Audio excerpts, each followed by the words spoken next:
নমস্কার।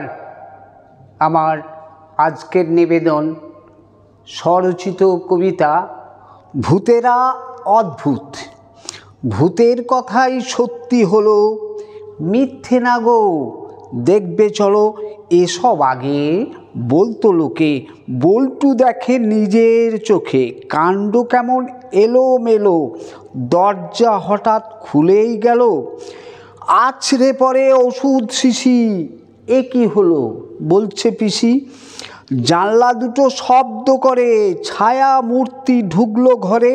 মিহি গলার রূপটি ধরে ধাক্কা দিল দরজা জোরে।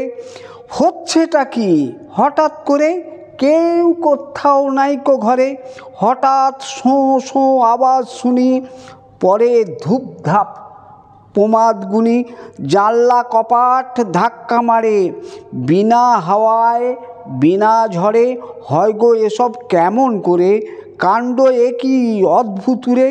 দেখেই সবে ভয়ে কাবু, গৃহ ছাড়েন দাদাবাবু। কাঁদছে শিশু খোঁড়া গলায়, ভূত পেতনির কথা বলায়। কারণ ছাড়া অন্বেষণ, হাসছে বাড়ির গোবর্ধন। উঠল নড়ে গাছের ডাল, ভয়ে সবাই নাজেহাল। পাশের গাছে পড়ল তাল, গোবর্ধন ছুটল সেটা। তাল নেই তো, খারাপ মাথা আরও বাড়ে ভূতের ভয়।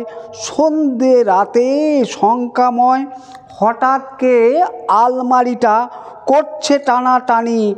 সত্যি বলছি, এসব হলো ভূতের অবদানই। ভূতগুলো সব অসভ্য, বজ্জাতের ধারী। ভয় দেখাতে লাফালাফি, ঢুকলো বুঝি বাড়ি। কালকে রাতে দোলাচ্ছিল কনক চাঁপার ডাল। ভূতের জ্বালায় দিন প্রতিদিন ভীষণ নাজেহাল। চামচিকিরা রাতে ওরে মশা মাছির ড্যান্স। সত্যি বলি, আমরা সবাই ভূতের কৃতদাস। ভূত তাড়াতে নতুন কোনো প্রতিশ্রুতি নাই।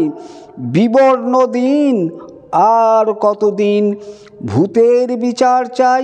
ভূতগুলো সব খুব আধুনিক, প্রিয় প্রতিমান। রামের নামে ভূতগুলো সব ভীষণ ম্রিয়মাণ। নমস্কার।